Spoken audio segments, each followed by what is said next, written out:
অক্ষয় তৃতীয়ার দিন আমরা চলে গিয়েছিলাম হালি শহরে গঙ্গা স্নান করতে।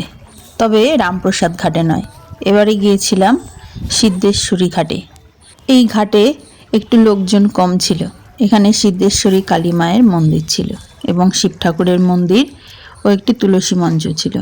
স্নান করে একটু গঙ্গার ঘাটে দাঁড়িয়ে একটা ছবি তুলে নিলাম। এবার আমরা সিদ্ধেশ্বরী কালী মায়ের মন্দিরে ঢুকছি। বাড়ি থেকে ঘটি নিয়ে গেছিলাম, সেই ঘটিতে গঙ্গা জল ভরে নিয়ে এবার শিব ঠাকুরের মাথায় অর্পণ করব।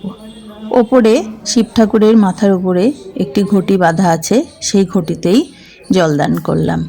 তারপর একে একে ফুল বেলপাতাও অর্পণ করলাম। ফুল বেলপাতা সব বাড়ির থেকেই গুছিয়ে নিয়ে গেছিলাম। আমি আমার শাশুড়ি মা দুজনে মিলেই গঙ্গা স্নানে গেছিলাম। বাইরে বেরিয়ে এসে তুলসী মঞ্চ ছিল, সেই তুলসী মঞ্চে ফুল অর্পণ করলাম। এবার সিদ্ধেশ্বরী কালী মন্দিরে মায়ের কাছে গিয়ে মাকে প্রণাম করলাম, করে আমরা দুজনে বেরিয়ে আসলাম। দেখা হচ্ছে পরবর্তী ভিডিওতে। ভালো থাকবেন, সুস্থ থাকবেন। ধন্যবাদ।